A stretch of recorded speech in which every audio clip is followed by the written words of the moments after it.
নমস্কার, আমি পর্ণা আর আপনারা দেখছেন সবুজ বাগান। আমাদের এখানে ও আশেপাশের রাজ্যগুলিতে ভারী নিম্নচাপের সৃষ্টির ফলে বেশ কয়েকদিন একটানা বৃষ্টি হচ্ছে। কোনো কোনো রাজ্যে তুমুল ক্ষয়ক্ষতি হয়েছে, আবার কোথাও বন্যায় চারিদিক ভাসছে। এইসব দেখে মন ভারী খারাপ জানেন। গত 4 দিন ধরে আমার এখানে একটানা বৃষ্টির কারণে ছাদে আসতে পারিনি। আজ শুক্রবার সকাল থেকেই রোদের দেখা পেয়েছি, তাই আর দেরি না করে ছাদে এলাম গাছগুলো কেমন আছে তা দেখতে। আপনারাও বাগানের প্রত্যেকটি গাছ ভালোভাবে পর্যবেক্ষণ করুন ও লক্ষ্য রাখুন বাহ্যিক ও আভ্যন্তরীণ কোনো পরিবর্তন চোখে পড়ছে কিনা। এই সময় গাছের একটু আলাদা কেয়ার নিতে হয়, যাতে পরবর্তীকালে গাছগুলি সুস্থ থাকে। অতিরিক্ত বৃষ্টির কারণে গাছের রুট ড্যামেজ হওয়া স্বাভাবিক। কিভাবে তা আমরা ঠিক করব তা নিয়েই আজকের এই পুরো ভিডিওটি। তাই মনোযোগ সহকারে দেখতে থাকুন এবং গাছের পরিচর্যা করুন ঠিক এইভাবে। এই ট্রিটমেন্টটি করার জন্য আমি প্রধানত এখানে 3টি জিনিস নিয়েছি। প্রথমেই বলি হিউমিক অ্যাসিড। হিউমিক অ্যাসিড এমন একটি জিনিস যেটি গাছের রুট ডেভেলপমেন্টে প্রচুর পরিমাণে সাহায্যকারী একটি জিনিস। দ্বিতীয় যেটি নিয়েছি সেটি হলো একটি ফাঙ্গিসাইড। আমি এখানে সাপ দেখাচ্ছি আপনাদেরকে, আর এটা একটা কমন ফাঙ্গিসাইড, এটা প্রত্যেকের বাড়িতেই থাকে, কিন্তু আমি এমতো অবস্থায় এখানে ব্লু কপার বা ব্লাইটক্স জাতীয় ফাঙ্গিসাইড ব্যবহার করেছি। তৃতীয়টি হলো রুটিং হরমোন, যেটি অবশ্যই আমাদের এই ট্রিটমেন্টের জন্য নেওয়া প্রয়োজন। এটা root care hormone. Rooting hormone সাধারণত জলে তৎক্ষণাৎ গুলতে চায় না, কিন্তু এই রুট কেয়ার হরমোনটি খুব সুন্দরভাবে জলে অতি সহজেই গুলে যায়। তার ফলে আমাদের মিশ্রণটি তৈরি করতে খুবই সুবিধা হয়। আর আমি আগেই বললাম এখানে আমি সাপ ফাঙ্গিসাইড ব্যবহার করেছি ঠিকই, কিন্তু আপনাদের কাছে যদি ব্লাইটক্স বা ব্লু কপার জাতীয় ফাঙ্গিসাইড থেকে থাকে তাহলে আপনারা সেটাই ব্যবহার করবেন, খুব ভালো রেজাল্ট পাবেন। এইগুলি আমি রুট হরমোনটি আমি নিয়েছি প্রতি লিটার জলে 1 গ্রাম, ও হিউমিক অ্যাসিডটি নিয়েছি প্রতি লিটার জলে 1 গ্রাম, এবং যে ফাঙ্গিসাইডটি আমি এখানে ব্যবহার করেছি সেটি নিয়েছি প্রতি লিটার জলে 2 গ্রাম। এই অনুপাতে দিয়ে একটি ভালোভাবে তরল মিশ্রণ তৈরি করে নিয়েছি, এবং প্রত্যেকটি টবের জন্য আমি 250 ml করে নিয়ে প্রত্যেক গাছের গোড়ায় দিয়ে দিয়েছি। দেখুন, এই বালতিটির মধ্যে 3টে জিনিস আমি পরিমাণ মতো নিয়ে নিয়েছি।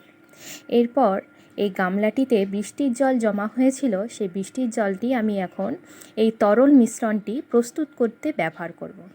আর দেখুন, গামলার জলটিতে প্লাস্টিক ফুলের পাপড়ি পড়ে আছে, আপনারা সেটা লক্ষ্য করতে পারছেন। আর এই কাজটি হলো আমার বাড়ির সবচেয়ে ক্ষুদে সদস্য এবং একটি দুষ্টুর কাজ। যখনই আমি বাগানে কোনো কাজ করতে আসি তখনই পেছন পেছন চলে আসে আমার সাথে ছাদে, আর এই সব কীর্তিকলাপ করে যায়। দেখুন, পরিমাণ মতো জল আমি নিয়ে নিচ্ছি বালতিটিতে।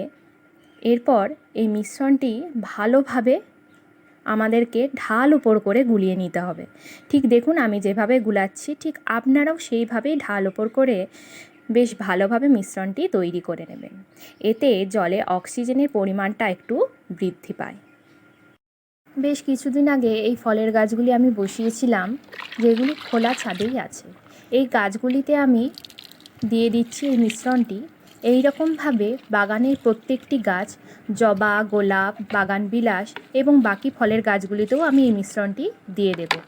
দেখুন, আমার বাগানের যতগুলো গাছ আছে আমি প্রত্যেকটি গাছে এই মিশ্রণটি ব্যবহার করব। খুব ভোরবেলায় বলতে পারেন আমি এই মিশ্রণটি গাছের গোড়ায় প্রয়োগ করছি। দেখুন, অনেক দিন পর এই রকমভাবে সূর্যের দেখা পেলাম। এই 3 তলায় আমার বাগান বিলাস বা কাগজ ফুলের গাছগুলি আছে, প্রত্যেকটিতেই আমি এই মিশ্রণটি ব্যবহার করব। দেখুন, ফুলের পালা শেষ। এবার আমি এইগুলিকে হার্ড প্রুনিং করে রিপোর্টিং করব। কারণ কদিন ধরে ভারী নিম্নচাপ চলছিল, তাই তাড়াহুড়ো করিনি এই সময় রিপোর্টিং এবং হার্ড প্রুনিংয়ের জন্য। এই সময় গাছগুলি খুবই ক্ষতিগ্রস্ত হতো যদি আমি রিপোর্টিং এবং হার্ড প্রুনিং করতাম। আর একটা জিনিস দেখায় চলুন, এই সেই কুমড়ো গাছটি, কি সুন্দর কুমড়োটি হয়েছে এবং পেকেও গেছে। দেখুন, এই কুমড়োটি আমি আজকে হারভেস্ট করব। বেশ বড় হয়েছে কিন্তু জানেন, ও এটাও তেমনই আছে। মানে একটি পরিপুষ্ট কুমড়ো হলে যেটি হয় সেটি ধরতে পারেন আপনারা। বেশ খানিকটা বড় হয়ে গেছে। সত্যি এই রকম নিজের সবজি গাছ থেকে সবজি তোলার আনন্দই একটা আলাদা। তারপরে আমরা বাগানের যে ডালগুলি নষ্ট হয়ে গেছে এবং পাতাগুলি নষ্ট হয়ে গেছে সেইগুলিকে তৎক্ষণাৎ কেটে আমরা বাগান থেকে দূরে ফেলে দেব। দেখুন আমার এই গাছটির কয়েকটি ডাল নষ্ট হয়েছে, তাই আমি দেরি না করে তৎক্ষণাৎ ডালগুলি কেটে নিলাম। এরপর খেয়াল করব গাছের কোনো বাসি ফুল বা পাতা গাছেই নষ্ট হয়ে লেগে আছে কিনা। যদি তা থাকে তা সঙ্গে সঙ্গে পরিষ্কার করব। এরপরে আসি গোলাপ গাছে। দেখুন গোলাপ গাছের ডালে যদি ডাইব্যাক আক্রান্ত হয়ে ডালগুলি শুকিয়ে যায়, তৎক্ষণাৎ সেগুলিকে কেটে ফেলে দেব বাগানের বাইরে। দেখুন আমার এই ডালটি নষ্ট হয়ে গেছে তাই কেটে ফেললাম। এরপর সমস্তই যেই ডালগুলি দেখুন কালো কালো হয়ে গেছে সেগুলি খুবই সাবধানে আমরা গাছ থেকে কেটে বাদ দিয়ে দেব। এরপর দেখুন আমার আরেকটি গোলাপ গাছ যেটি আছে সেটির একটি বড় ডাল নষ্ট হয়ে যেতে বসেছে।